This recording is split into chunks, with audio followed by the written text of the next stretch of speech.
Dans cette vidéo, je partage avec vous un nouveau challenge, créer et lancer une activité en ligne en moins d'une heure. Bonjour, je suis Marie Décolle et je suis la créatrice de la reconversion enseignante, communauté d'enseignants qui réfléchissent à une reconversion logique. Et j'ai également créé des programmes pour accompagner les enseignants vers les métiers du web, comme par exemple l'assistance virtuelle ou bien les accompagnements à vendre en tant que formateur, coach ou thérapeute. Dans cette vidéo, nous allons réaliser à partir de la genèse de l'idée du projet jusqu'à sa mise en œuvre, donc son lancement en ligne avec tous les différents outils qui sont nécessaires pour faire les premiers pas sur le web, toutes les étapes que j'ai mises en place. C'est un projet que j'ai réalisé avec ma fille qui souhaite se lancer elle-même en entrepreneuriat, apprendre les compétences d'entrepreneur, apprendre à vendre, des compétences extrêmement précieuses pour les années qui viennent. Tu vas donc nous suivre pas à pas dans les différentes étapes. On va commencer tout de suite avec la première étape, le brainstorming, à savoir quel va être notre business plan, comment on va ramener les gens vers nous et qu'est-ce qu'on va leur vendre. Je vais donc te partager toutes ces étapes. Reste jusqu'au bout pour voir ce que nous allons obtenir à la fin de ce challenge. Il y a quelques semaines, ma fille est venue vers moi en me disant, je souhaite créer quelque chose, je souhaite partager sur quelque chose. Au tout départ, elle n'avait aucune idée ce qu'elle voulait enseigner, ce qu'elle voulait transmettre, quel était en fait l'objectif de son activité, de son idée. Nous avons pris le temps de laisser maturer pendant plusieurs semaines cette idée, commencer par une première piste qui n'aboutit à rien. Et c'est tant mieux, puisque ça nous a permis de nous recentrer et de trouver un sujet qui la passionne suffisamment pour qu'elle s'intéresse et elle passe du temps dessus. Ça, c'est une première clé. Deuxièmement, il faut être sûr de choisir aussi un sujet qui peut intéresser potentiellement les gens. Alors, ce qui est bien, c'est qu'on n'a pas besoin de longues études statistiques avant de démarrer. Il suffit de lancer une première version de projet, de tester sur le marché, de tester sur un échantillon de personnes qui nous paraissent correspondre à ce projet et qui semblent intéressées par notre offre. Et puis, une fois qu'on a fait un premier test, de réitérer, puis d'améliorer, puis d'agrandir et de développer ce projet-là. C'est ce que je vous recommande de faire. Si vous avez une idée, n'attendez pas. Commencez une première version, la version 1.0 de votre idée. Lancez-la de façon extrêmement simple, comme nous allons le voir dans cette vidéo.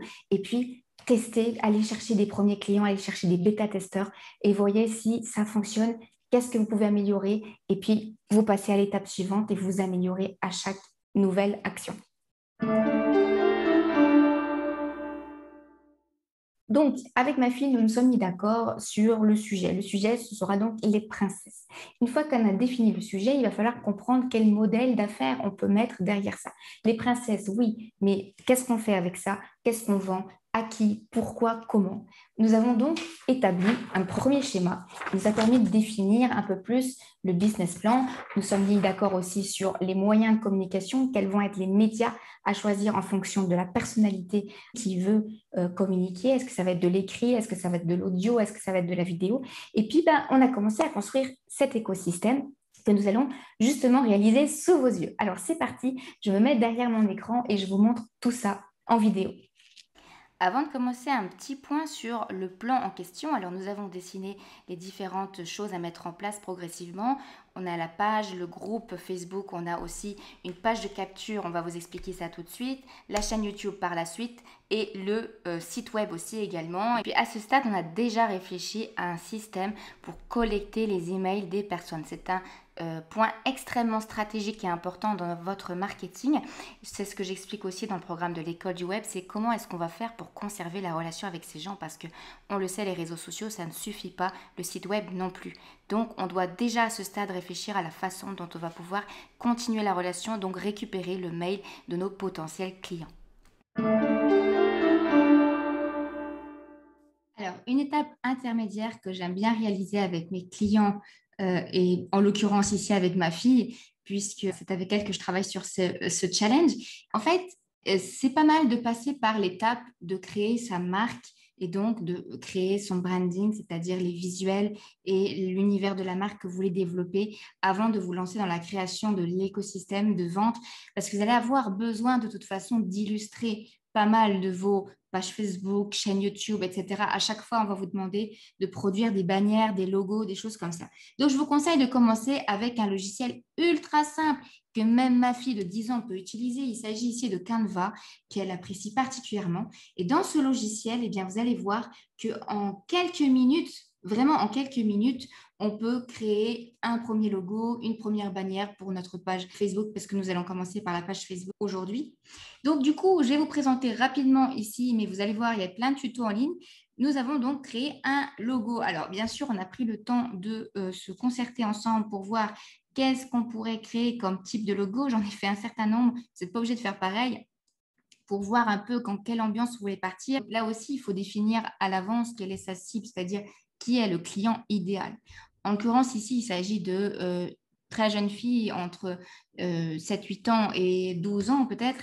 Enfin bref, on n'a pas encore une image hyper précise de notre site, mais ce n'est pas grave à ce stade-là des opérations puisque nous allons faire un test. Nous sommes dans notre étude de marché. Alors, j'ai créé quelques logos ici et puis je vais utiliser l'un ou l'autre de ces logos, peu importe. C'est notre version 1.0, donc vous pouvez passer par là, créer à vous un logo. On a également créé une bannière. Une fois que vous avez à peu près votre idée d'ambiance, de style, de ce que vous voulez et du titre que vous allez donner à votre entreprise, donc ici, il s'agit de À l'école des princesses, eh bien, vous pouvez directement commencer à créer l'écosystème. C'est ce qu'on va voir dans l'étape suivante. Dans cette étape, nous allons donc créer une page Facebook. Alors, ici, on va créer un nouveau compte puisque ma fille n'a pas de compte encore. Vous avez peut-être déjà votre compte. Si c'est le cas, vous allez passer cette étape et vous allez aller à la suivante, c'est-à-dire la création d'une page professionnelle pour votre entreprise. Voilà, son compte Facebook est opérationnel. On n'a plus qu'à aller personnaliser tout ça et par la suite à aller créer notre page. Donc je vais aller créer un logo sur mon Canva pour elle qui va correspondre un peu à l'activité qu'elle va mener ici. Donc vous pouvez aussi décider de vous créer un profil pro. Comme ça, vous aurez deux comptes. Vous aurez un compte perso et un compte pro. C'est bien de séparer aussi pour certaines personnes. Et puis là, je vais lui créer aussi une bannière pour son profil qui peut aussi attirer les gens à découvrir son activité et aller voir ce qu'elle a fait dans ses pages pro, dans son groupe Facebook. Donc le profil sert aussi d'attracteur finalement.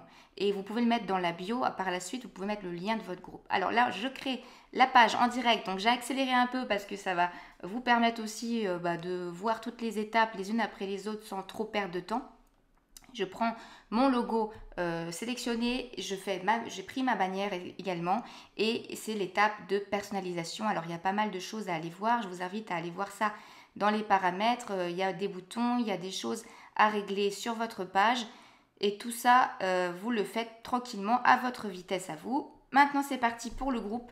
L'objectif du groupe par rapport à une page Facebook, c'est qu'en fait, on va créer une communauté, donc discussion. La page, c'est là pour faire la vitrine, pour annoncer et pour conduire les gens au groupe. Le groupe, c'est pour animer, pour développer la relation avec votre audience. Alors ici aussi, c'est pareil, on a pas mal de petits paramètres.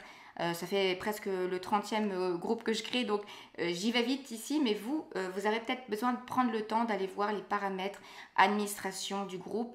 Il y a pas mal de petites choses importantes à aller voir. Donc là, je crée une bannière spécialement pour le groupe. J'ai pris un peu de temps pour travailler le message du groupe, donc ça c'est aussi important, quelle va être la plus-value à venir. Il faut que vous convainquiez déjà les gens de l'intérêt à venir dans ce groupe, donc il faut apporter quelque chose, il faut leur montrer, il faut leur donner envie et vous pouvez le faire aussi via la bannière, via la description du groupe.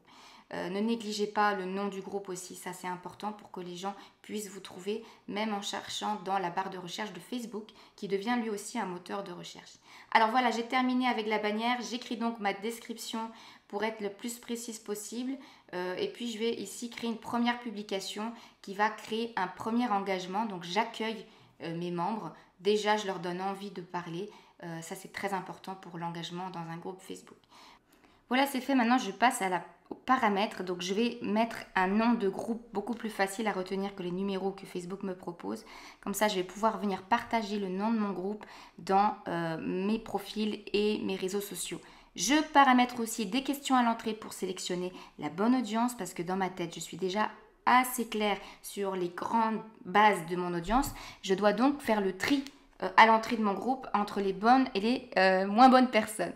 Une fois que j'ai fait ça, voilà, j'ai ajouté à ma bio le nom du groupe, comme ça les gens peuvent trouver mon groupe directement sur le profil. Et je vais passer à l'étape suivante, à savoir comment je vais continuer la relation avec les abonnés, les gens qui vont voir ce groupe, cette page professionnelle. Alors avec ma fille, on a réfléchi à créer un jeu de cartes quête et princesse, donc on vous expliquera le concept ultérieurement. Si ça vous intéresse de suivre ce projet, vous pouvez d'ailleurs aller vous abonner à la page du Facebook dans la description de cette vidéo. Et nous allons donc maintenant réfléchir à la façon dont on va pouvoir continuer la relation. Donc le jeu de cartes n'étant pas prêt, on va utiliser d'abord un système tout simple d'inscription à une newsletter. Et pour s'inscrire à la newsletter, j'ai besoin de créer un nom de domaine professionnel pour avoir une adresse professionnelle de type @nomdedomaine.com. Donc je pars créer mon site web tout de suite. J'ai déjà mon hébergeur. Moi, je vais juste ajouter un nom de domaine. Si vous n'avez pas encore de site web, vous devez donc réserver un hébergement chez un hébergeur et vous allez créer un nom de domaine et là-dessus, vous allez pouvoir déposer votre site. On vérifie toujours que le nom du site est disponible. J'utilise pour ça un site qui s'appelle domainaire.com. Je vous mettrai le lien de tous les outils que j'utilise en description de cette vidéo. Puis une fois que j'ai bien vérifié que mon nom de domaine est disponible, donc bien sûr j'ai réfléchi en avance à la stratégie, à quel nom de domaine choisir en fonction de ce que je veux faire par la suite, de quel produit je veux vendre, eh bien je le confirme, je le valide, je le réserve et je le paye dans mon hébergeur ici au The Switch. Une fois que c'est fait, eh bien j'ai plus qu'à passer à la partie construction du site web. Alors dans cette vidéo, nous n'allons pas faire tout de A à Z, ce serait beaucoup plus long qu'une heure. Ce qu'on va faire, c'est qu'on va juste venir paramétrer le nom de domaine. On va lui mettre aussi ce qu'on appelle un SSL, certificat SSL, pour sécuriser le site web un minimum. Et puis par la suite, on ira aussi installer le CMS WordPress. Donc le WordPress, c'est le tableau de bord qui va nous permettre de paramétrer, de remplir, de construire notre site web. Si ça vous intéresse, j'ai une formation complète sur ce sujet. C'est le bootcamp, c'est plus qu'une formation, c'est même un coaching. Pendant 5 jours, on construit ensemble notre site web, pas à pas, avec des vidéos, avec des coachings en direct pour poser toutes vos questions. C'est aussi en description de cette vidéo. Alors c'est bon, j'ai aussi paramétré mon adresse professionnelle, donc parce que maintenant je vais avoir besoin de cette adresse professionnelle pour faire ce que je vous avais dit tout à l'heure, la newsletter, donc le formulaire d'inscription qui va nous permettre de récupérer les emails de notre audience et par la suite de leur envoyer autant de mails que l'on souhaite. Alors pour ça, j'utilise un outil gratuit pour le travail de ma fille, mais vous pouvez en utiliser d'autres qui sont payants. Ici, c'est System.io qui fait une version gratuite désormais qui vous permet d'envoyer des emails, qui vous permet de créer des pages d'inscription, des formulaires d'inscription et qui vous permet aussi de créer un espace membre, donc une plateforme de formation basique dans laquelle vous pouvez aussi mettre des vidéos et faire payer les gens pour accéder. Voilà, donc il y a 3 plans de paiement actuellement et donc je vous laisserai regarder, découvrir cet outil. Je vous mets aussi le lien en description si ça vous intéresse. C'est un bon outil pour démarrer, pas du tout cher pour le coup. Et jusqu'à présent, d'ailleurs, on n'a payé qu'une dizaine d'euros pour le nom de domaine. Si vous avez acheté l'hébergement avec, vous n'êtes qu'à 50 € et quelques actuellement pour tout ce que nous avons fait jusqu'à présent. Alors ici on va créer notre formulaire de newsletter. Ici donc je paramètre la page. Il y a déjà des pages prêtes à l'emploi que vous n'avez plus qu'à personnaliser comme je le fais ici à l'écran. Donc on change les textes, on met quelque chose d'un peu percutant qui donne envie de s'inscrire.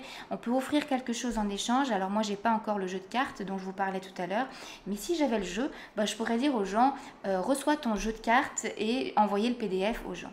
Alors je choisis un petit décor sympathique pour personnaliser mon formulaire, c'est important, c'est là que je vais accueillir mes premiers abonnés à ma newsletter, à celle de ma fille en l'occurrence.